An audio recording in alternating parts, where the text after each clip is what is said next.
ഈ ഒരു പ്രൊജക്റ്റിൽ ഇവർ കൊടുക്കുന്ന ഇവരുടെ പ്ലാനിന്റെ ഒരു സ്ട്രക്ചർ തന്നെയാണ് ഞങ്ങളെ ഇതിൽ ആകർഷ്ടരാക്കിയതും അതുപോലെ ഞങ്ങൾ ഇത് പ്രൊമോട്ട് ചെയ്യുന്നതും. ആ മേഖല ആ ഒരു രീതി അത് ബ്ലോക്ക് ബിറ്റ് വളരെ സ്ട്രിക്റ്റ് ആയിട്ട് വളരെ എന്താ പറയാ ഡിസൈൻഡ് ആയിട്ട് അത് ചെയ്തിട്ടുണ്ട്. അതാണ് ഒരു കാര്യം നമ്മൾ കൂടുതൽ അട്രാക്ട് ചെയ്തത്. ഒരു ഇൻവെസ്റ്റ്മെന്റ് ഇതിലേക്ക് വന്നു. മറ്റുള്ള പ്രൊജക്ടുകളിൽ നിന്നുള്ളതിന്റെ ഏറ്റവും വലിയൊരു വ്യത്യാസം എന്ന് പറയുന്നത് പൂർണ്ണമായിട്ടൊരു ഇൻവെസ്റ്റ്മെന്റ് ഈ ഒരു കമ്പനിയിലേക്ക് തന്നെ പോകുന്നു എന്നുള്ളതാണ്. 100% ഗ്രോത്ത് എന്ന് പറഞ്ഞാൽ ഈ ഒരു മാസം കൊണ്ട് കിട്ടിയൊരു എമൗണ്ട് മാത്രം മതി അവരെ സംബന്ധിച്ച് ഒരു വർഷം റൺ ചെയ്യാൻ അവർക്ക് റൺ ചെയ്യാൻ. തീർച്ചയായിട്ടും. ഓക്കെ, അതാണ് ഞങ്ങൾക്ക് ഈ ഒരു പ്രൊജക്റ്റിൽ ഏറ്റവും കൂടുതൽ ഇഷ്ടപ്പെട്ട കാര്യം. അവരുടെ പ്രോഫിറ്റും കാര്യങ്ങളെല്ലാം മെയിൻറ്റെയിൻ ചെയ്യാനുള്ള രീതിയിൽ തന്നെയാണ് ഇതിന്റെ മാർക്കറ്റിംഗ് പ്ലാൻ ഡിസൈൻ ചെയ്തിരിക്കുന്നത്. അപ്പോൾ നമുക്ക് സാധാരണക്കാരായിട്ടുള്ള ആളുകൾക്ക് ഇതിൽ അസോസിയേറ്റ് ചെയ്യുന്നത് കൊണ്ട് പണം നഷ്ടമുണ്ടാവില്ല. അതുപോലെ തന്നെ അവർക്ക് അറിയില്ലെങ്കിൽ കൂടി നിങ്ങൾ അത് അവർക്ക് വേണ്ടിയിട്ടുള്ള എല്ലാ സപ്പോർട്ടുകളും ചെയ്തു കൊടുക്കും. ഡിവിഡന്റ് ഇതുവരെ $1000 കുറഞ്ഞു വന്നിട്ടില്ല. 1000 യൂണിവേഴ്സിറ്റിയിൽ കുറവ് വന്നിട്ടില്ല. 1.25 ലക്ഷം രൂപയോളം ഡിവിഡന്റ് വന്ന മാസങ്ങളും ഉണ്ട്. അപ്പോ ഒന്നുകൂടെ റിയൽ ആണ് എന്ന് അർത്ഥം അല്ലേ? ഹായ് ഫ്രണ്ട്സ്, ലോകം ഇന്ന് ചർച്ച ചെയ്തുകൊണ്ടിരിക്കുന്ന ഒരു മേഖലയാണ് ട്രേഡിംഗ്. ഈ കഴിഞ്ഞ ദിവസം ബിറ്റ്കോയിന്റെ റേറ്റ് ഹൈപ്പിലേക്ക് എത്തിയപ്പോൾ പലരും എന്താണ് ട്രേഡിംഗ് എന്നും അല്ലെങ്കിൽ എന്താണ് ക്രിപ്റ്റോ എന്നും ചർച്ച ചെയ്യപ്പെട്ടുകൊണ്ടിരിക്കുന്നു, അല്ലെങ്കിൽ അന്വേഷിച്ചുകൊണ്ടിരിക്കുന്നു. ഇവിടെയാണ് നമ്മുടെ ഇത്തരത്തിലുള്ള പ്രൊജക്ടുകളുടെ പ്രസക്തി വരുന്നത്. ട്രേഡിംഗ് അറിയാതെയും ട്രേഡിംഗ് മേഖലയിൽ നിന്ന് അല്ലെങ്കിൽ ക്രിപ്റ്റോ മേഖലയിൽ നിന്നും ഫോറക്സ് മേഖലയിൽ നിന്നും വരുമാനം ഉണ്ടാക്കുവാൻ പറ്റിയ ഒത്തിരി പ്രൊജക്ടുകളാണ് നമ്മുടെ ചാനൽ വഴി നിങ്ങൾക്ക് മുമ്പിലേക്ക് എത്തിക്കുന്നത്. നമുക്കറിയാം, കുറച്ചു നാൾ മുമ്പ്, ഏകദേശം ഒരു മാസം മുമ്പ് നമ്മുടെ ചാനൽ വഴി നിങ്ങൾക്ക് മുമ്പിലേക്ക് എത്തിച്ച ഒരു പ്രൊജക്ടിന്റെ അപ്ഡേഷനാണ് ഞാൻ ഇന്ന് നിങ്ങൾക്ക് മുമ്പിലേക്ക് എത്തിക്കുന്നത്. അതിന്റെ 4ാമത്തെ എപ്പിസോഡാണ് എന്നുള്ള പ്രത്യേകതയും ഇതിനുണ്ട്. അപ്പൊ നമുക്ക് ആദ്യം അത് നമുക്ക് ഇൻട്രൊഡ്യൂസ് ചെയ്യാൻ വന്ന അതിന്റെ പ്രൊമോട്ടർമാരിൽ നിന്ന് തന്നെ അവരെ ആദ്യം ഒന്ന് പരിചയപ്പെടാം. ശേഷം നമുക്ക് ആ പ്രൊജക്ടിന്റെ A to Z കാര്യങ്ങൾ ഇനിയും നമ്മുടെ സബ്സ്ക്രൈബേഴ്സിന് അറിയേണ്ടതായിട്ടുള്ള ഒരുപാട് കാര്യങ്ങളുണ്ട്. അവയെല്ലാം നമുക്ക് ചോദിച്ച് മനസ്സിലാക്കാം. ഹായ്, നമസ്കാരം. അപ്പൊ നമ്മുടെ സബ്സ്ക്രൈബേഴ്സിന് വേണ്ടി ആദ്യം നിങ്ങളെ ഒന്ന് പരിചയപ്പെടുത്തിക്കോളൂ. ഓക്കെ, എന്റെ പേര് ലിജിത്ത് എന്നാണ്. ഞാനിപ്പോ ഈ ഒരു പ്രോഗ്രാമിന്റെ തന്നെ 4ാമത്തെ എപ്പിസോഡിൽ ഞാൻ തന്നെയാണ് ഈ ഒരു പ്രോഗ്രാം ചെയ്തിട്ടുണ്ടായിരുന്നത്. 4 എപ്പിസോഡും ഇപ്പൊ ഞാൻ ചെയ്യാൻ പറ്റിയെന്നുള്ളൊരു സന്തോഷമുണ്ട്. സ്വദേശം തൃശ്ശൂരാണ്. ഓക്കെ, നമസ്കാരം. എന്റെ പേര് മഹി, തൃശ്ശൂർ തന്നെയാണ്, വാടാനപ്പള്ളി. ഓക്കെ, അപ്പോ നമുക്കറിയാം, ഇപ്പോ ഈ ഒരു മേഖല എന്ന് പറയുന്നത് ട്രേഡിംഗിലായാലും മറ്റു ഓൺലൈൻ റിലേറ്റഡ് ആയിട്ടുള്ള പ്ലാറ്റ്ഫോമുകളായി കഴിഞ്ഞാലും നമുക്കറിയാം ഒരുപാട് ആളുകൾ നല്ല രീതിയിൽ വരുമാനം ഉണ്ടാക്കിക്കൊണ്ടിരിക്കുന്ന ഒരു മേഖലയാണ്. പക്ഷേ നമ്മുടെ ആളുകൾക്ക് ഈ ഇത്തരം പ്രൊജക്ടുകൾ വരുമ്പോ ഇതെല്ലാം ലോങ് ടൈമിൽ റൺ ചെയ്യുന്ന പ്രൊജക്റ്റ് ആണോ, മറ്റു പ്രൊജക്ടുകളുമായിട്ട് ഈ ഒരു പ്രൊജക്ടിന് എന്താണ് പ്രത്യേകത എന്നൊക്കെ അന്വേഷിക്കാറുണ്ട്. അപ്പൊ സ്വാഭാവികമായിട്ടും എനിക്ക് ആദ്യമായിട്ട് ചോദിക്കാനുള്ളത്, നിങ്ങളുടെ ഈ ഒരു പ്രൊജക്ട് ബ്ലോക്ക് ബിറ്റ് എന്ന് പറയുന്ന ഈ ഒരു പ്രൊജക്ട് നമ്മുടെ ചാനൽ വഴി 4ാമത്തെ വീഡിയോയാണെന്ന്. അപ്പൊ സ്വാഭാവികമായിട്ടും ഈ വീഡിയോ കണ്ടിട്ട് അതുപോലെ തന്നെ ഇതിന്റെ മുമ്പേയുള്ള വീഡിയോ കണ്ടിട്ടും ഒരുപാട് ആളുകൾ ഈ ഒരു പ്രോഗ്രാമിലേക്ക് വന്നിട്ടുണ്ട്, ഇതിന്റെ ഭാഗമായിട്ടുണ്ട്. അപ്പൊ അവർക്കെല്ലാവർക്കും അറിയേണ്ടതായിട്ടുള്ള ഒരു കാര്യമാണ്, ഈ പ്രൊജക്ട് ലോങ് ടൈം ഓടുന്ന പ്രൊജക്റ്റ് ആണോ, മറ്റ് പ്രൊജക്ടുകളുമായിട്ട് മാർക്കറ്റിലുള്ള മറ്റ് പ്രൊജക്ടുകളുമായിട്ട് എന്ത് പ്രത്യേകതയാണ് നിങ്ങളുടെ ഈ പ്രൊജക്ടിനുള്ളത്, അതൊന്ന് പറയാമോ? ജസ്റ്റ് ഒരു ഇൻട്രോ എന്നുള്ള രീതിയിൽ പുതുതായിട്ട് ആരെങ്കിലും വീഡിയോ അവർക്ക് എന്താണ് പ്രൊജക്ട് എന്നുള്ളത് ഒരു ബ്രീഫ് തരാം. അതെ, ഓക്കെ. അതായത് സിംഗപ്പൂർ ബേസ് ചെയ്തിട്ടുള്ള ഒരു ട്രേഡിംഗ് പ്ലാറ്റ്ഫോമാണ് നമ്മുടെ ബ്ലോക്ക് ബിറ്റ് എന്ന് പറയുന്നത്. അത് ഫോറക്സ് കറൻസി അല്ലെങ്കിൽ ഫോറക്സ് ട്രേഡ്, അതേപോലെ തന്നെ ക്രിപ്റ്റോ കറൻസി മേഖലയിലാണെങ്കിൽ റവന്യൂ ജനറേറ്റ് ചെയ്യുന്നത് ക്രിപ്റ്റോ ട്രേഡിംഗ്, അതേപോലെ തന്നെ മൈനിങ് അല്ലെങ്കിൽ ലിക്വിഡിറ്റി പ്രൊവൈഡിങ്, ഇത്തരം മേഖല, ക്രിപ്റ്റോ കറൻസി മേഖലകളിൽ ഏതെല്ലാം രീതിയിൽ അതിന്റെ ഇൻകം ജനറേറ്റ് ചെയ്യാൻ പറ്റുന്നുണ്ടോ ആ മേഖലകളെല്ലാം ഇൻവോൾവ് ചെയ്തിട്ടുള്ള ഒരു പ്രൊജക്ട് ആണ്, അല്ലെങ്കിൽ കമ്പനിയാണ്. ഇതിന്റെ പ്രത്യേകത, പ്ലാനിന്റെ പ്രത്യേകത എന്ന് പറയുന്നത്, ഒരു ഇൻവെസ്റ്റർക്ക് അദ്ദേഹം ഇൻവെസ്റ്റ് ചെയ്യുന്ന എമൗണ്ടിന്റെ 0.3% വെച്ചിട്ടാണ് ഡെയിലി അദ്ദേഹത്തിന് ട്രേഡ് പ്രോഫിറ്റ് അല്ലെങ്കിൽ അദ്ദേഹത്തിന്റെ ഇൻവെസ്റ്റ്മെന്റിന് റിട്ടേൺ ആയിട്ട് കിട്ടുന്നത്. അതേപോലെ തന്നെ ഇതിനൊരു ക്ലോസിംഗ് ഉണ്ട്. അതായത് ടോട്ടൽ നമുക്ക് കിട്ടുന്നത് 2x റിട്ടേൺ ആണ്. നമ്മൾ ഇൻവെസ്റ്റ് ചെയ്ത എമൗണ്ടിന്റെ 200% എത്തുന്ന സമയത്ത് ഈ പ്രൊജക്റ്റും ആ ഇൻവെസ്റ്ററും തമ്മിലുള്ള കോൺട്രാക്ട് അവിടെ കംപ്ലീറ്റ് ആവുന്നത്. അപ്പൊ അങ്ങനെ ഒരു കൺട്രോൾഡ് പ്ലാൻ ആണ്. അപ്പൊ അതുകൊണ്ട് തന്നെയാണ് നമ്മൾ ഈ ഒരു പ്രൊജക്ട് ഏറ്റെടുത്തതും അത് വളരെ നല്ല രീതിയിൽ ആളുകളിലേക്ക് എത്തിച്ചു. ഒരുപാട് പേര് തുടക്കം പല ഡൗട്ടുകളും കൺഫ്യൂഷനൊക്കെ ആയിട്ട് നിന്നിരുന്നു. ഇതെല്ലാം ക്ലിയർ ചെയ്ത് കൊടുത്തുകൊണ്ട് വളരെ നല്ലൊരു കമ്മ്യൂണിറ്റി നമ്മളെ കൂടെ ഉണ്ട്. വളരെ ഹാപ്പി ആയിട്ട് അവര് ഏൺ ചെയ്ത് പോകുന്നുണ്ട്. ഓക്കെ, നമുക്ക് പിന്നെ കഴിഞ്ഞ ദിവസങ്ങളിലായിട്ട് എനിക്ക് വന്നിട്ടുള്ള കുറെ ക്വസ്റ്റ്യൻസ് ഉണ്ട് ഇതുമായി ബന്ധപ്പെട്ട്. ഈ ഒരു പ്രൊജക്റ്റിൽ ഇൻവെസ്റ്റ് ചെയ്യുന്ന ആളെ സംബന്ധിച്ച് അവർക്ക് നഷ്ടം നേരിടേണ്ടി വരുമോ എന്നുള്ളതാണ് ആദ്യത്തെ ചോദ്യം. അതൊന്ന് പറയാമോ? നമുക്ക് ആദ്യം ഈ ഒരു പ്രൊജക്ട് മറ്റുള്ള പ്രൊജക്ടുകളിൽ നിന്നും ഇതിനുള്ള വ്യത്യാസം എന്താണെന്ന് ഓക്കെ അത് മനസ്സിലാക്കിയത് തന്നെ ഒരു വ്യക്തിക്ക് എന്താണ് ഇതിന്റെ സാധ്യത എന്നുള്ളത് അപ്പോഴാണ് മനസ്സിലാവുക. ഓക്കെ ഇപ്പൊ നമ്മള് ക്രിപ്റ്റോ മേഖലയിൽ വർക്ക് ചെയ്യുന്ന ആളുകൾക്ക് അല്ലെങ്കിൽ ക്രിപ്റ്റോ മേഖലയിൽ ഇൻവോൾവ് ആയിട്ടുള്ള ആളുകൾക്ക് ഇതിൽ നിന്ന് വരുന്ന ഒരു പ്രോഫിറ്റിന്റെ അല്ലെങ്കിൽ ലാഭത്തിന്റെ സാധ്യതകളെ കുറിച്ച് എല്ലാവരും കേട്ടിട്ടുണ്ട്. ഈ സാധ്യതകൾ തന്നെയാണ് പല ആളുകളും മിസ്യൂസ് ചെയ്യുന്നത്. അതെ. ഇപ്പൊ നമുക്കിപ്പോ അറിയാം, ഇപ്പൊ ഡൊണാൾഡ് ട്രംപ് അധികാരത്തിൽ വന്ന് ഈ കഴിഞ്ഞ ഒരു മാസത്തിനുള്ളിൽ ഏകദേശം 100% കൂടുതൽ ഗ്രോത്ത് ബിറ്റ്കോയിനിൽ മാത്രം കാണിച്ചിട്ടുണ്ട്. തീർച്ചയായിട്ടും മറ്റുള്ള കോയിനുകൾ അതിലും കൂടുതൽ 2 ടൈംസും 3 ടൈംസും 5 ടൈംസും ഉയർന്നിട്ടുണ്ട്. അപ്പൊ ഇവിടെ ഈ ഒരു പ്രൊജക്റ്റിൽ ഇവർ കൊടുക്കുന്ന ഇവരുടെ പ്ലാനിന്റെ ഒരു സ്ട്രക്ചർ തന്നെയാണ് ഞങ്ങളെ ഇതിൽ ആകർഷ്ടരാക്കിയതും അതുപോലെ ഞങ്ങൾ ഇത് പ്രൊമോട്ട് ചെയ്യുന്നതും. അതുപോലെ ഇതിലൊരു വ്യക്തി ഇൻവെസ്റ്റ് ചെയ്യുന്നുണ്ടെങ്കിൽ അവർ ഈ ഒരു പ്ലാൻ മനസ്സിലാക്കിക്കൊണ്ട് തന്നെ ഇവരെങ്ങനെയാണ് ഇതിലേക്ക് ഇൻകം ജനറേറ്റ് ചെയ്യുന്നത് അത് കൊടുക്കാൻ പറ്റുന്നതാണ്. ആദ്യത്തെ കാര്യം അതാണല്ലോ. ഒരു പ്രൊജക്റ്റിൽ നമ്മൾ ഇൻവെസ്റ്റ് ചെയ്യുമ്പോൾ അല്ലെങ്കിൽ ആ പ്രൊജക്ട് മുന്നോട്ട് പോകണമെങ്കിൽ ആ പ്രൊജക്ട് നിലനിൽക്കണം. അതെ ഒരു ലോങ് ലൈഫിൽ നിലനിൽക്കണമെങ്കിൽ അത് അവർക്ക് കൊടുത്തു പോകാൻ പറ്റുന്നൊരു പ്രോഫിറ്റ് ആയിരിക്കണം അവർക്ക് കൊടുക്കുന്നത്. അപ്പൊ ഇവിടെ ഡെയിലി 0.3% എന്ന് പറയുന്ന ഒരു റിട്ടേൺ ആണ് കൊടുത്തുകൊണ്ടിരിക്കുന്നത്. ഇപ്പൊ മന്ത്ലി കാൽക്കുലേറ്റ് ചെയ്യുമ്പോൾ ഒരു 9% റിട്ടേൺ. അത് ബോണസ് ബൈക്ക് ആണെങ്കിൽ അറിയാം ഈസി ആയിട്ട് കൊടുക്കാൻ പറ്റുന്ന ഒരു റിട്ടേൺ ആണ് ക്രിപ്റ്റോ മേഖലയിൽ.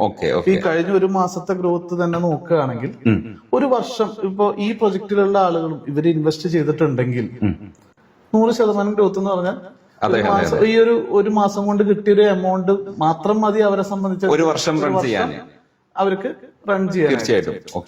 അപ്പൊ അവരെ സംബന്ധിച്ച് കൊടുക്കാൻ പറ്റുന്ന ഒരു ഇൻകം മാത്രമാണ് അവര് ജനറേറ്റ് ഓഫർ ചെയ്തിരിക്കുന്നത്. അപ്പൊ നമ്മളെ സംബന്ധിച്ച് ഒരു ഇൻവെസ്റ്ററെ സംബന്ധിച്ച് ഒരു ഇൻവെസ്റ്റർക്ക് യാതൊരു റിസ്കും ഇല്ലാതെ തന്നെ അയാളുടെ ഒരു ക്യാപിറ്റൽ എമൗണ്ട് മൾട്ടിപ്പിൾ ആക്കാനുള്ള ഒരു നോർമൽ ആയിട്ട് ഒരു ബാങ്കിൽ ഇൻവെസ്റ്റ് ചെയ്യുന്ന ഒരു വ്യക്തി, ഒരു ബാങ്കിൽ ഫിക്സഡ് ഡെപ്പോസിറ്റ് ഇടുന്ന ഒരു വ്യക്തി ഒരു 7, 8 അല്ലെങ്കിൽ ഒരു 10 വർഷം കൊണ്ട് ആണ് അദ്ദേഹത്തിന്റെ ഒരു ഇൻവെസ്റ്റ്മെന്റ് ഡബിൾ ആക്കാൻ കഴിയുന്നത്. അപ്പൊ ഇവിടെ നമ്മളെ സംബന്ധിച്ച് ഡെയിലി 0.3 എന്ന് പറയുമ്പോൾ ഒരു 22.5 മാസം കൊണ്ട് അദ്ദേഹത്തിന്റെ ക്യാപിറ്റൽ ഡബിൾ ആക്കാൻ കഴിയും. അപ്പൊ അതാണ് ഒരു ഇൻവെസ്റ്റർക്കുള്ള ബെനിഫിറ്റ്. ഈ കമ്പനിക്ക് എന്താണ് ബെനിഫിറ്റ്? ഇത് ഈ ഒരു പ്രൊജക്ട് ചെയ്യുന്ന ആളുകൾക്ക് എന്തായാലും ബെനിഫിറ്റ് ഉണ്ടാവണല്ലോ. തീർച്ചയായിട്ടും. അപ്പൊ അവരുടെ ബെനിഫിറ്റ് നമ്മൾ നോക്കുമ്പോൾ ഒരു ഇൻവെസ്റ്റ്മെന്റ് ഇതിലേക്ക് വന്നു. മറ്റുള്ള പ്രൊജക്ടുകളിൽ നിന്നുള്ളതിന്റെ ഏറ്റവും വലിയൊരു വ്യത്യാസം എന്ന് പറയുന്നത് പൂർണ്ണമായിട്ട് ഒരു ഇൻവെസ്റ്റ്മെന്റ് ഈ ഒരു കമ്പനിയിലേക്ക് തന്നെ പോകുന്നു എന്നുള്ളതാണ്. അതായത് മറ്റുള്ള എല്ലാ പ്രൊജക്ടുകളിലും വരുന്നത് ഒരു നിശ്ചിത കമ്മീഷൻ അവർ പറയുന്നുണ്ടായിരിക്കും. 20%, 30%, 50% ഒക്കെ ഉണ്ടായിരിക്കും. അത് അഫിലിയേറ്റ് മാർക്കറ്റിംഗ് ഇൻവോൾവ് ആയിട്ടുള്ള എല്ലാ പ്രൊജക്റ്റിലും ഈ ഒരു കമ്മീഷൻ ബേസിലാണ് അഫിലിയേഷന് പോകുന്നുണ്ട്. ഓൾമോസ്റ്റ് പ്രൊജക്ടുകൾ എന്താണ്, ഇത് സ്പോട്ട് കമ്മീഷൻ ആയിട്ടാണ് പോകുന്നത്. ഇതല്ലാതെ ഈ കമ്പനി കൊടുക്കുന്ന മറ്റുള്ള ഓഫറുകളും ഉണ്ടായിരിക്കും. ടൂർ പാക്കേജുകൾ, ഇതും ഇതിൽ നിന്നാണ് പോകുന്നത്. ഈ ഇൻവെസ്റ്റ്മെന്റ് അപ്പൊ ഇവിടെ ഈ ഒരു പ്രൊജക്ടിനെ സംബന്ധിച്ച് അങ്ങനെ ഒരു സാഹചര്യം ഇവർ ഒരുക്കുന്നില്ല എന്നുള്ളതാണ്. ഒരു ഇൻവെസ്റ്റ്മെന്റ് പൂർണ്ണമായിട്ട് ഇൻവെസ്റ്റ്മെന്റ് തന്നെയായിട്ട് വരികയാണ്. അതിൽ നിന്നും ഒരു കമ്മീഷനും ആർക്കും ഇവിടെ കൊടുക്കുന്നില്ല. അപ്പോ ഒന്നുകൂടെ റിയൽ ആണ് എന്ന് അർത്ഥം അല്ലേ? നമുക്കിപ്പോ ഒരു ഇൻട്രൊഡ്യൂസർക്ക് അതിന്റേതായ ബെനിഫിറ്റ് ഉണ്ട്. അത് അദ്ദേഹത്തിന്റെ ക്യാപിറ്റൽ ആയിട്ട് അതും ട്രേഡ് പ്രോഫിറ്റ് ആയിട്ട് തന്നെയാണ് കൊടുക്കുന്നത്. അപ്പൊ അവർക്ക് അത് ഈസി ആയിട്ട് ഒരു ഇൻവെസ്റ്റ്മെന്റ് പൂർണ്ണമായിട്ട് ഇതിലേക്ക് വരുന്നത് കൊണ്ട് തന്നെ ആ ഇൻവെസ്റ്റ്മെന്റിൽ നിന്ന് തന്നെ റിട്ടേൺ കൊടുക്കാനായിട്ട് കഴിയും. മറ്റുള്ള അല്ലെങ്കിൽ കമ്പാരിറ്റീവ്ലി മറ്റുള്ള പ്രൊജക്ടുകൾക്ക് സംഭവിക്കുന്നത് നമ്മൾക്ക് സ്വന്തമായിട്ട് എല്ലാവർക്കും അവരവരുടെ കോമൺ സെൻസ് യൂസ് ചെയ്ത് ചിന്തിക്കുമ്പോൾ എന്താണ്, ഒരു ഹാഫ് ആയിരിക്കും ഇൻവെസ്റ്റ്മെന്റ് ആയിട്ട് വരുന്നുണ്ടല്ലോ കമ്മീഷൻ കഴിച്ച് ബാക്കിയുള്ളത്. ഇതുകൊണ്ട് വേണം അവർക്ക് ഈ പ്രൊജക്ട് റൺ ചെയ്യാൻ കൊടുക്കാനും മറ്റുള്ള കാര്യങ്ങൾക്കും എല്ലാതും. അതുപോലെ തന്നെ പ്രധാനപ്പെട്ട ഒരു കാര്യം എന്താണ്, ഓൾമോസ്റ്റ് പ്രൊജക്ടുകൾ ഈ ഒരു കാലാവധി കഴിഞ്ഞാൽ ക്യാപിറ്റൽ റിട്ടേൺ കൊടുക്കാമെന്നൊരു ഓഫർ കൂടെ കൊടുക്കുന്നുണ്ടായിരിക്കും. അപ്പൊ അതും ആ കമ്പനീനെ സംബന്ധിച്ചൊരു ബാധ്യതയായിരിക്കും. ഇവിടെ അങ്ങനെയില്ല. ഒരു 22.5 മാസത്തെ ഒരു കോൺട്രാക്ട്, ഈ 22.5 മാസം കൊണ്ട് നമ്മളുമായിട്ടുള്ള എല്ലാ കോൺട്രാക്റ്റും അവിടെ ക്ലോസ് ചെയ്യും. ഓക്കെ. ഒരു വ്യക്തിനെ സംബന്ധിച്ച് അദ്ദേഹം ഇൻവെസ്റ്റ് ചെയ്യുന്ന ഒരു എമൗണ്ട് അദ്ദേഹത്തിന് ആ സമയമാകുമ്പോൾ അങ്ങേർക്ക് കിട്ടും. കമ്പനിയെ സംബന്ധിച്ച് ആ ക്യാപിറ്റൽ അവിടെ ഉണ്ടാവുകയും ചെയ്യും. അത് പിന്നെ കമ്പനിയുടെ കയ്യിലാണ്. കമ്പനിക്ക് അതിൽ പിന്നെ വേറെ ഒരു ബാധ്യതയും ഇല്ല.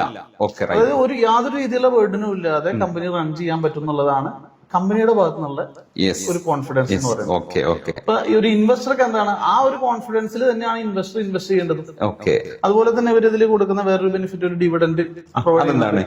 അത് എല്ലാ മാസവും ഇവരുടെ ഒരു മന്തിന്റെ 1-ാം തീയതി മുതൽ ആ മന്ത് എൻഡ് വരെയുള്ള ടോട്ടൽ ഇവരുടെ പ്രോഫിറ്റിന്റെ ഗ്ലോബൽ പ്രോഫിറ്റിന്റെ 10% ആണ് ഡിവിഡന്റിലേക്ക് മാറ്റിവെക്കുന്നത്. 10% ആണ് മാറ്റിവെക്കുന്നത്, അല്ലാതെ ഒരു പർട്ടിക്കുലർ എമൗണ്ട് അല്ല. അതാണ് നമ്മൾ ശ്രദ്ധിക്കേണ്ട കാര്യം.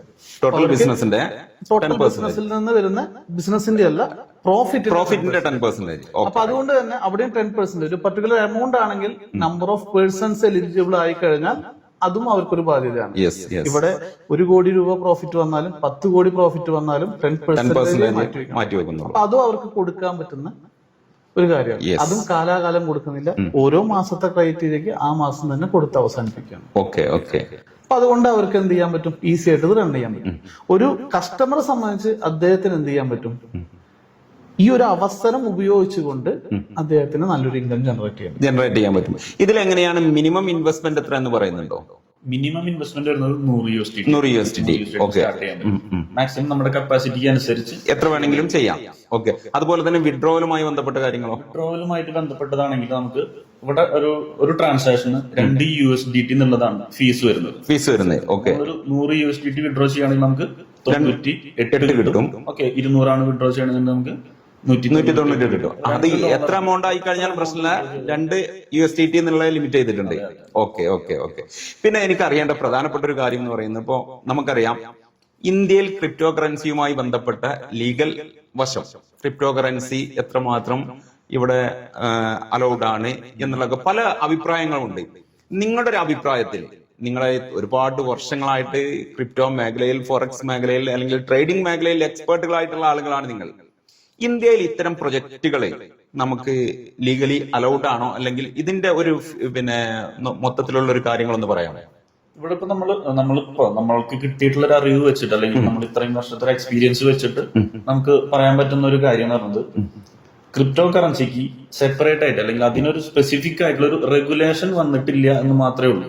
അല്ലാതെ അതൊരിക്കലും ഇല്ലീഗൽ ഒരു ആക്ടിവിറ്റി അല്ല.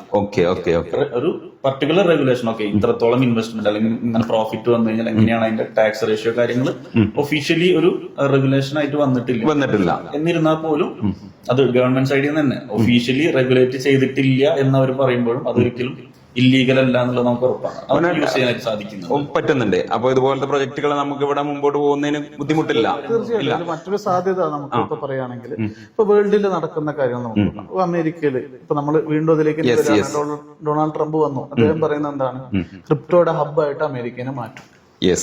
ഭാവിയിലുള്ള ഒരു സാധ്യത കൊണ്ടാണല്ലോ അവർ ഈ ഒരു തീർച്ചയായിട്ടും ഇപ്പൊ ദുബായ് ഒക്കെ നമുക്കറിയാം. അപ്പൊ ദുബായ് ഇപ്പൊ അവരെന്ത് ചെയ്യാണ്, എല്ലാ ഇൻവെസ്റ്റ്മെന്റ് ദുബായിലേക്ക് ആകർഷിക്കാൻ വേണ്ടിയിട്ട് മാത്രമാണ് അവരെന്ത് ചെയ്യുന്നത്, അവിടെ ഫ്രീ ആയിട്ട് ഈ ഒരു സംവിധാനത്തിൽ. അതായത് ഇനിയുള്ള കാലം ക്രിപ്റ്റോയെ ഫോക്കസ് ചെയ്യാത്ത രാജ്യങ്ങൾക്ക് ഡെവലപ്മെന്റ് എന്നുള്ളൊരു ഡെവലപ്മെന്റിന്റെ ഒരു കാര്യം ചിന്തിക്കേണ്ട ആവശ്യമില്ല. വേൾഡ് എന്ന് പറയുന്നത് ഇപ്പോ ഒരു സിംഗിൾ മാർക്കറ്റാണ്. ഈ സിംഗിൾ മാർക്കറ്റിൽ യൂസ് ചെയ്യാൻ പറ്റുന്ന ഒരു സിംഗിൾ കറൻസിയാണ് എല്ലാവർക്കും ആവശ്യം. അപ്പൊ ഈ ഒരു കറൻസിയിലേക്കുള്ള എല്ലാവരുടെ ഒരു ഫോക്കസ് ആണ് ഇപ്പൊ ബിറ്റ്കോയിൻ അല്ലെങ്കിൽ ക്രിപ്റ്റോ കറൻസി അവിടെ പൂർത്തീകരിക്കുന്നത്. എല്ലാവർക്കും ട്രേഡ് ചെയ്യാൻ പറ്റുന്ന, എല്ലാവർക്കും ഒരേ സമയം യൂസ് ചെയ്യാൻ പറ്റുന്ന ഒരു കറൻസി, ഗ്ലോബൽ കറൻസി. ലിമിറ്റേഷൻസ് അവിടെ എന്ത് ചെയ്യാണ്. ഇപ്പോ കഴിഞ്ഞ ദിവസം ഞാനുമായി ബന്ധപ്പെട്ട് ചില കാര്യങ്ങൾ ഞാൻ അതോറിറ്റിയുമായി സംസാരിച്ച സമയത്ത് എന്നോട് പറഞ്ഞു, ഇതിന് ഫിനാൻഷ്യൽ ഇൻവെസ്റ്റിഗേഷൻ ലൈസൻസ് ഉണ്ടോ ഇത്തരം പ്രൊജക്ടുകൾക്ക് എന്ന് ചോദിച്ചു. അപ്പൊ ആക്ച്വലി ഈ ഫിനാൻഷ്യൽ ഇൻവെസ്റ്റിഗേഷൻ ലൈസൻസുമായിട്ട് ബന്ധപ്പെട്ട എന്തെങ്കിലും കാര്യങ്ങൾ നിങ്ങൾക്കറിയാമോ? നമുക്കിതില് ചിന്തിക്കാവുന്ന കാര്യം, പല ആളുകളും ചോദിക്കുന്നുണ്ട് ഇത് കാണാൻ പറ്റില്ല. ക്രിപ്റ്റോ കറൻസി, അതായത് ക്രിപ്റ്റോ കറൻസിനെ കുറിച്ച് അറിയാത്ത ആളുകളുടെ പ്രധാനപ്പെട്ട ഒരു ചോദ്യമാണ് എന്ത്, നിങ്ങളിത് കണ്ടിട്ടുണ്ടോ? ഇത് ഡിജിറ്റൽ കറൻസിയാണ്. ഇപ്പോ നമുക്ക് ലോകത്തിൽ ഇപ്പൊ നമ്മളിപ്പോ ഈ പേപ്പറിലും അല്ലെങ്കിൽ ന്യൂസ് ചാനലുകളിലൊക്കെ കഴിഞ്ഞ കുറച്ച് ദിവസങ്ങളിൽ ആഘോഷിച്ചിരുന്ന ബിറ്റ്കോയിൻ ഇപ്പൊ $1,00,000 ടച്ച് ചെയ്തു എന്ന ന്യൂസുകളൊക്കെ ഉണ്ട്. പക്ഷെ ഇത് ക്രിയേറ്റ് ചെയ്ത വ്യക്തി ആരാന്ന് ഇത് അറിയില്ല. അത് അദ്ദേഹത്തിന്റെ കയ്യിൽ എത്ര അതേ ഒരു വ്യക്തിയാണോ, ഒരു പേര് മാത്രമേ അറിയുള്ളൂ. Okay okay. അപ്പോൾ ഇവിടെ ഇതിന്റെ സാധ്യതകളും ഈ ഒരു ടെക്നോളജിയും ആണ് ഇതിന് ഏറ്റവും കൂടുതൽ പ്രാധാന്യം. അത് ടെക്നോളജി റിലേറ്റഡ് ആയിട്ടുള്ള പ്രൊജക്ടുകളാണ് ഇവയെല്ലാം അല്ലേ? ഓക്കെ. അപ്പോ അതിലെന്ന് വെച്ച് കഴിഞ്ഞാല് അതെങ്ങനെ ആളുകൾ യൂസ് ചെയ്യുന്നു, എല്ലാ കാര്യവും ഇപ്പൊ എന്ത് കാര്യം ആയിക്കോട്ടെ നമ്മുടെ നാട്ടില് നല്ല കാര്യത്തിന് ഉപയോഗിക്കുന്നുണ്ട്, മോശം കാര്യത്തിന് ഉപയോഗിക്കുന്നുണ്ട്. അപ്പൊ നമ്മളത് ഏത് രീതിയിൽ നമ്മൾ കൈകാര്യം ചെയ്യുന്നു എന്നുള്ളതിലാണ് കാര്യം. Okay, right, good good. അപ്പോ ഇനിയിപ്പോ നമുക്ക് ഈ ആളുകള്, നമുക്കറിയാം പല ആളുകളും ക്രിപ്റ്റോയെ കുറിച്ച് ഈ കഴിഞ്ഞ ദിവസങ്ങളിലായി ഇപ്പോ ട്രംപ് അധികാരത്തിൽ വന്നതിന് ശേഷമാണ് ശരിക്കും പറഞ്ഞു കഴിഞ്ഞാൽ, അല്ലെങ്കിൽ ട്രംപ് വിജയിച്ചതിന് ശേഷം അദ്ദേഹത്തിന്റെ അനൗൺസ്മെന്റിലൂടെയാണ് ലോകം അല്ലെങ്കിൽ കുറെ ആളുകള് ക്രിപ്റ്റോ കറൻസി എന്നുള്ള വാക്ക് കേട്ടു തുടങ്ങിയത്. ശരിക്കും പറഞ്ഞാൽ അതിനെ കുറിച്ച് പഠിക്കണം പുതിയ ആളുകളിലേക്ക്. കാരണം പിന്നെ ഇത് വലിയൊരു ബൂമാവും, അല്ലെങ്കിൽ വരാനിരിക്കുന്ന ലോകം ക്രിപ്റ്റോയുടേതാണെന്നൊക്കെ ഇപ്പോ നമ്മുടെ നാട്ടിലുള്ള ആളുകൾ പറയുന്നുണ്ട്. അപ്പോ ഇനി ഈ ഒരു മേഖലയിലേക്ക് കടന്നു വരാൻ ആഗ്രഹിക്കുന്ന ആളുകൾ, അല്ലെങ്കിൽ ഈ ഒരു പ്രൊജക്ട് നമ്മുടെ പബ്ലിക്കിലേക്ക് എത്തുന്ന സമയങ്ങളിൽ ഇതിലേക്ക് അസോസിയേറ്റ് ചെയ്യാൻ ആഗ്രഹിക്കുന്ന ആളുകൾ, നമ്മുടെ കമ്മ്യൂണിറ്റിയിൽ വരുന്ന ആളുകൾക്ക് നിങ്ങളുടെ ഭാഗത്ത് നിന്ന് ഏതൊക്കെ രീതിയിലുള്ള ഹെൽപ്പാണ് അവർക്ക് ഉണ്ടായിരിക്കുക? ടെക്നിക്കലി നോക്കുകയാണെങ്കിൽ ഇപ്പൊ ഒരു ക്രിപ്റ്റോ കറൻസി, ഇപ്പൊ ഈ ഒരു ഇൻവെസ്റ്റ്മെന്റിന്റെ പ്രത്യേകത എന്ന് പറഞ്ഞാൽ നമുക്കൊരു ഡീസെൻട്രലൈസ്ഡ് വാലറ്റ് വഴിയാണ് നമുക്കിത് ചെയ്യാനായിട്ട്, ഇൻവെസ്റ്റ് ചെയ്യാനായിട്ട് പറ്റുക. അവിടെ മുതൽ അതിന്റെ വിഡ്രോവൽ സൈഡ് എല്ലാ പിന്നെ USDT വാങ്ങിക്കാൻ അറിയാത്തവരാണെങ്കിൽ അത് അറേഞ്ച് ചെയ്യാനുള്ള കാര്യങ്ങൾ, ഇതെല്ലാം നമ്മൾ ഒരു ഫാമിലി എന്നുള്ള രീതിയിൽ സപ്പോർട്ട് ചെയ്ത് പോകുന്നുണ്ട്. അപ്പൊ നമ്മുടെ കൂടെ അസോസിയേറ്റ് ചെയ്തിട്ടുള്ളവർക്ക് ആ എക്സ്പീരിയൻസ് അവർക്ക് കിട്ടിയിട്ടുണ്ടായിരിക്കും. പിന്നെ ഒരു കാര്യം എടുത്തു പറയാനുള്ളത്, ബ്ലോക്ക്ബിറ്റിനെ പറ്റിയിട്ട് എടുത്തു പറയാനുള്ള കാര്യങ്ങൾ പറയുകയാണെങ്കിൽ, ഞാൻ കഴിഞ്ഞ വീഡിയോയിൽ ഞാൻ അത് തന്നെയാണ്, ആ പോയിന്റ് തന്നെയാണ് ഞാൻ റിപ്പീറ്റ് ചെയ്യുന്നത്. കഴിഞ്ഞ വീഡിയോയിൽ പറഞ്ഞിരുന്നു, പലർക്കും ഈ ഒരു പ്ലാൻ നെഗറ്റീവ് ഫീൽ ഉണ്ടായിരിക്കും. അതായത് ഇൻകം എത്രയ്ക്ക് ജനറേറ്റ് ചെയ്യാൻ പറ്റും, അതൊരു ലീഡർ കാറ്റഗറി എന്ന് പറയുന്ന, അല്ലെങ്കിൽ ഒരു പ്രൊമോഷൻ മാത്രം ഫോക്കസ് ചെയ്ത് ചെയ്യുന്ന ആളുകൾക്ക് ചിലപ്പോ അത് മൈസാർ നേരത്തെ പറഞ്ഞു, അതായത് ഇൻവെസ്റ്റ്മെന്റിൽ നിന്ന് സ്പോട്ടിൽ ഒരു എമൗണ്ടും കമ്മീഷനായിട്ട് കൊടുക്കുന്നില്ല.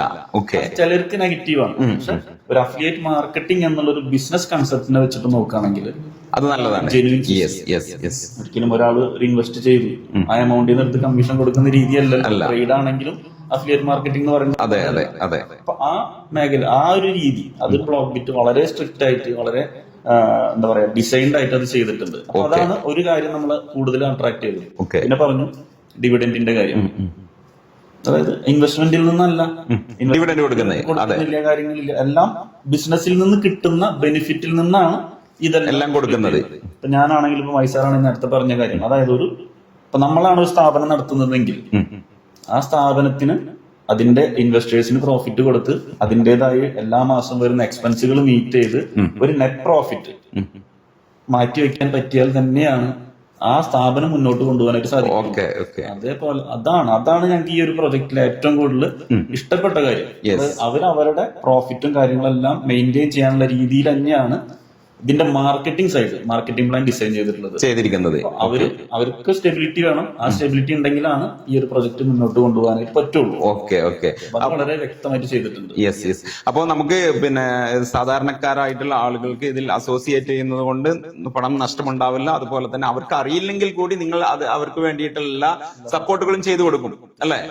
അപ്പൊ എന്തായാലും നമുക്ക് നിങ്ങളുടെ വാട്സ്ആപ്പ് കമ്മ്യൂണിറ്റി ഗ്രൂപ്പിന്റെ ലിങ്ക് ഡിസ്ക്രിപ്ഷനിൽ നൽകാം. അതിലേക്ക് ജോയിൻ ചെയ്യട്ടെ ആളുകൾ. എന്നിട്ട് അവർക്ക് എല്ലാ കാര്യങ്ങളും, ഇപ്പൊ നമുക്കറിയാം പല ആളുകളും ഈ ഞാൻ നേരത്തെ പറഞ്ഞ പോലെ കഴിഞ്ഞ ദിവസങ്ങളിലായിട്ട് എനിക്ക് തന്നെ ഇഷ്ടംപോലെ എൻക്വയറി വന്നിട്ടുണ്ട്. നിങ്ങൾ ട്രേഡിംഗ് പഠിപ്പിക്കുന്നുണ്ട്, എന്താ ക്രിപ്റ്റോ കറൻസി, എന്താണ് ഫോറക്സ്, അതൊക്കെ ഞങ്ങൾക്ക് അറിയണമെന്ന് ആഗ്രഹമുണ്ട് എന്നുള്ളതൊക്കെ. അപ്പൊ ഞാൻ പറയാറുണ്ട്, നമ്മുടെ വീഡിയോ ചെയ്യാറുണ്ട്, പല പ്രൊജക്ടുകളുടെയും വീഡിയോ ചെയ്യാറുണ്ട്. അവരുമായിട്ട് നിങ്ങൾ അസോസിയേറ്റ് അല്ലെങ്കിൽ ആ കമ്മ്യൂണിറ്റിയുടെ ഭാഗമായി കഴിഞ്ഞാൽ നിങ്ങൾക്ക് അവരെല്ലാ കാര്യങ്ങളും നിങ്ങൾക്ക് പറഞ്ഞു തരുമെന്ന് പറയാറുണ്ട്. അപ്പോ ഇന്നും എനിക്ക് അതുപോലെ തന്നെയാണ് പറയാനുള്ളത്. വാട്സ്ആപ്പ് കമ്മ്യൂണിറ്റി ഗ്രൂപ്പിന്റെ ലിങ്ക് ഡിസ്ക്രിപ്ഷനിൽ നൽകുന്നുണ്ട്. നിങ്ങൾക്ക് ക്രിപ്റ്റോയുമായി ബന്ധപ്പെട്ടും അല്ലെങ്കിൽ ട്രേഡിംഗുമായി ബന്ധപ്പെട്ട എല്ലാ കാര്യങ്ങളും എല്ലാത്തിനും ഹെൽപ്പ് ഇവരുടെ ഭാഗത്തു നിന്ന് ഉണ്ടാകും എന്ന് ഇവർ പറഞ്ഞിട്ടുണ്ട്. അപ്പൊ എന്തായാലും ആ കമ്മ്യൂണിറ്റി ഗ്രൂപ്പിൽ നിങ്ങൾ ജോയിൻ ചെയ്യുക. അതുപോലെ തന്നെ നമ്മുടെ സബ്സ്ക്രൈബേഴ്സിനായിട്ട് ഇനി നിങ്ങളുടെ ഈ ഒരു എക്സ്പീരിയൻസ് വെച്ച്, ഇപ്പൊ നമുക്കറിയാം ഒരുപാട് ആളുകൾ ട്രേഡിംഗ് മേഖലയിലുള്ള ആളുകളുണ്ട്. പക്ഷെ അതിൽ നിന്നെല്ലാം വ്യത്യസ്തമായിട്ട് നല്ല എക്സ്പീരിയൻസോട് കൂടി ആളുകൾക്ക് മുമ്പിലേക്ക് പറയാൻ പറ്റുന്ന ട്രേഡർമാരായിട്ടുള്ള ആളുകളാണ് നിങ്ങൾ എല്ലാവരും. അപ്പോൾ അവർക്ക് വേണ്ടി ഈ ഒരു മേഖലയെ കുറിച്ച് എന്താണ് നിങ്ങൾക്ക് പറയാനുള്ളത്? ഒരു അഡ്വൈസ് ആയിട്ട് പറയാനുള്ളത്? നമുക്കിതില് ഉറപ്പായിട്ടും പറയാൻ പറ്റുന്ന കുറച്ച് കാര്യങ്ങളുണ്ട്. ഈ ഒരു പ്രൊജക്റ്റുമായിട്ട് നിങ്ങൾ അസോസിയേറ്റ് ചെയ്ത് വരികയാണെങ്കിൽ നമ്മളുടെ കൂടെ വരുന്ന വ്യക്തിയെ സംബന്ധിച്ച് അദ്ദേഹത്തിന് വേണ്ട ഒരു ബേസിക് നോളജ് പോലും ഇല്ലെങ്കിൽ പോലും അദ്ദേഹത്തിന് വേണ്ട എല്ലാ സപ്പോർട്ടുകളും നമ്മളുടെ ഭാഗത്ത് നമുക്ക് കൊടുക്കാനായിട്ട് സാധിക്കും. Okay okay. ഇപ്പൊ അനസ്ബായുടെ വീഡിയോയിൽ തന്നെ എല്ലാ കാറ്റഗറിയിലുള്ള ആളുകളും വരുന്നു. ഇതിൽ തന്നെ വളരെ ഇപ്പൊ വിദ്യാഭ്യാസം കുറഞ്ഞ ആളുകൾ പല ആളുകളും ഉണ്ടാവും. അപ്പൊ അവരുടെ സംശയം നമുക്കത് ചെയ്യാൻ പറ്റുമോ എന്നുള്ളത്. പല ആളുകളും വിദേശ രാജ്യങ്ങളിലുള്ള ആളുകൾ, ലേഡീസ് ഉണ്ട്, ഹൗസ് വൈഫ് ആയിട്ടുള്ള ആളുകളുണ്ട്. ഇവരൊക്കെ സംബന്ധിച്ച് ഇവർക്കുള്ളൊരു സംശയം എന്ന് പറഞ്ഞാൽ ഫോണിൽ കൂടെ ഇതെല്ലാം ചെയ്യാൻ പറ്റുമോ, എനിക്ക് ചെയ്യാൻ പറ്റുമോ എന്നുള്ളൊരു സംശയം. അപ്പൊ നമ്മളെ സംബന്ധിച്ച് നമുക്ക് ഉറപ്പായിട്ടും കൊടുക്കാൻ പറ്റുന്ന ഒരു കാര്യം, നിങ്ങൾക്ക് കോപ്പി പേസ്റ്റ് പോലും ചെയ്യാൻ അറിയാത്തൊരു വ്യക്തിയാണെങ്കിൽ പോലും നമ്മൾക്ക് അത് ഫോണിലൂടെ ചെയ്തു തരാനായിട്ട് സാധിക്കും. ഇന്ന് ടെക്നോളജിയുടെ കാലമാണ്. നമ്മൾക്ക് സ്ക്രീൻ ഷെയർ ചെയ്യാൻ ഓപ്ഷൻ ഉണ്ട്. അല്ലെങ്കിൽ വീട്ടിലൊരു 4ാം ക്ലാസ്സിലോ 5ാം ക്ലാസ്സിലോ പഠിക്കുന്ന ഒരു കുട്ടി ഉണ്ടെങ്കിൽ പോലും നമുക്ക് ആ ഒരു കുട്ടിയെ വെച്ചിട്ട് പോലും നമുക്കത് ചെയ്യാനായിട്ട് സാധിക്കും. അത്രയും ഈസി ആയിട്ട് ചെയ്യാൻ പറ്റുന്ന ഒരു സിസ്റ്റം ആണത്. കാരണം ഇതിന് പറഞ്ഞു തരാൻ ഒരാളുണ്ടെങ്കിൽ ആർക്കും പഠിക്കാവുന്ന ഒരു കാര്യമാണ്. പക്ഷെ പഠിക്കാനുള്ള ഒരു മനസ്സുണ്ടാവണം മാത്രം. തീർച്ചയായിട്ടും. അപ്പൊ ഇതിൽ വരുന്ന ആളുകൾക്ക് നമുക്ക് എക്സ്ട്രാ ഒരു ബെനിഫിറ്റ് ഉണ്ടാക്കാനായിട്ട് അവർക്ക് ഇപ്പൊ റെഫർ ചെയ്യുന്ന ആളുകളുണ്ട്. അവര് ഒരിക്കലും ഒരു അഫിലിയേറ്റ് മാർക്കറ്റിംഗിന്റെ ഭാഗമായിട്ട് ഞാൻ ഇതിൽ ഫുൾ ടൈം വർക്ക് ചെയ്യണമെന്ന് വിചാരിച്ചു വരുന്ന ആളുകളല്ല. ഇപ്പൊ നമ്മളുടെ ഒപ്പം തന്നെ ബാങ്കിൽ വർക്ക് ചെയ്യുന്ന ആളുകളുണ്ട്, റിട്ടയർഡ് പീപ്പിൾസ് ഉണ്ട്, വർക്ക് ചെയ്തുകൊണ്ടിരിക്കുന്ന ആളുകൾ തന്നെ അവർ പോലും അറിയാതെ 1 ലക്ഷം രൂപയിൽ കൂടുതൽ മാസം ഏൺ ചെയ്യുന്ന ആളുകളുണ്ട്. അവരുടെ ഇൻവെസ്റ്റ്മെന്റിൽ നിന്നല്ല, അല്ലാതെ അഫിലിയേറ്റ് ബെനിഫിറ്റ് മാത്രം. അത് അവർ ഏൺ ചെയ്യുന്നത് എങ്ങനെയാന്ന് വെച്ചാൽ നോർമലായിട്ട് അവർ വന്നു, ഈ ഒരു പ്രൊജക്ട് ഇഷ്ടപ്പെട്ടു, അവരെന്ത് ചെയ്യുന്നുണ്ട്, നമ്മളെ ഫ്രണ്ടിനോട് പറയും, ഓക്കെ ഞാനങ്ങനെ ചെയ്തിട്ടുണ്ട്, ഞാനങ്ങനെ ചെയ്തിട്ടുണ്ട്, എനിക്കിങ്ങനെ കിട്ടുന്നുണ്ട്. നമ്മളുടെ ഒപ്പം വന്നിട്ടുള്ള ഇപ്പൊ നമ്മളുടെ ഈ ഒരു ബിസിനസ് നമ്മൾ ഇത്രയും നേരം സംസാരിച്ചു, നമ്മളുടെ ഈ 4 എപ്പിസോഡ് എടുത്ത് നോക്കാം, യാതൊരു രീതിയിലുള്ള മോട്ടിവേഷനെ കുറിച്ചോ ഞങ്ങൾ സംസാരിച്ചിട്ടുണ്ടാവില്ല. ഒരു ഓഫറിനെ കുറിച്ചും നമ്മൾ സംസാരിച്ചിട്ടുണ്ടാവില്ല. നമ്മൾ ജെന്യുവൻ ആയിട്ട് എന്താണോ ബിസിനസ് അല്ലെങ്കിൽ പ്രൊജക്ട് എന്താണോ ഇതിനെ കുറിച്ച് മാത്രമേ സംസാരിക്കാറുള്ളൂ. ഇതിൽ വരുന്ന ആളുകൾ അവരുടെ എക്സ്പീരിയൻസിൽ നിന്നും അവർക്കൊരു ഇൻകം ജനറേറ്റ് ചെയ്ത് ഓക്കെ ഇത് നല്ലൊരു പ്രൊജക്ട് ആണെന്ന് മനസ്സിലാക്കി അവര് ഓട്ടോമാറ്റിക് ആയിട്ട് അവര് പറഞ്ഞു വരുന്ന ബിസിനസ്സുകളാണ് ഈ ബിസിനസ്സിൽ ഇപ്പൊ നമ്മുടെ ഈ ഒരു പ്രൊജക്റ്റിൽ നമ്മുടെ കമ്മ്യൂണിറ്റിയിൽ ഏറ്റവും കൂടുതൽ നടക്കുന്നത്. കഴിഞ്ഞ മാസം ഡിവിഡന്റിനെ കുറിച്ച് പറഞ്ഞു. നമ്മളുടെ കമ്മ്യൂണിറ്റിയിൽ 22ഓളം ഡിവിഡന്റ് അച്ചീവേഴ്സ് കഴിഞ്ഞ മാസം ഉണ്ടായിട്ടുണ്ട്. അതായത് ഒരു മാസം 1 ലക്ഷം രൂപ ഡിവിഡന്റ് മാത്രം വാങ്ങുന്ന 22ഓളം പേരുണ്ട്. അപ്പോ ഡിവിഡന്റ് ഇതുവരെ $1000 കുറഞ്ഞു വന്നിട്ടില്ല, $1000 കുറവ് വന്നിട്ടില്ല. 1.25 ലക്ഷം രൂപയോളം ഡിവിഡന്റ് വന്ന മാസങ്ങളും ഉണ്ട്. അപ്പൊ ഒരു നിങ്ങൾക്കൊരു ജോബായിട്ട് നോക്കുന്ന ആളുകൾക്ക് അങ്ങനെ വേണേൽ നോക്കാം, ഒരു ഇൻവെസ്റ്റ്മെന്റ് ആയിട്ട് നോക്കുന്ന ആളുകൾക്ക് അങ്ങനെ നോക്കാം. ഇതിൽ നിന്നും എനിക്ക് ട്രേഡിങ്ങും കാര്യങ്ങളും പഠിക്കണം, ഒരു ബേസിക് നോളജ് ഉണ്ടാക്കണം, അതിനു വേണ്ട ഒരു സപ്പോർട്ടിംഗ് സിസ്റ്റം ഇവിടെ ഉണ്ട് എന്ന് മനസ്സിലാക്കി വരുന്നവർക്ക് അങ്ങനെയും വരാം. അപ്പൊ ഏത് രീതിയിലും നിങ്ങൾക്ക് ഇവിടെ വരാൻ പറ്റും. അപ്പോ എനിവേ എന്തായാലും ഈ ബ്ലോക്ക് ബീറ്റുമായി ബന്ധപ്പെട്ട പുതിയ അപ്ഡേഷനും അതുപോലെ തന്നെ ആളുകൾക്ക് മനസ്സിലാവുന്ന രീതിയിൽ എന്താണ് പ്രൊജക്ട് എന്നും അതുപോലെ തന്നെ സകല മേഖലയും ടച്ച് ചെയ്തുകൊണ്ട് ഈ ഒരു എപ്പിസോഡ് ഇവിടെ പ്രസന്റ് ചെയ്യാൻ ഒരുപാട് താങ്ക്സ് പറയുകയാണ്. Okay, thank you, welcome.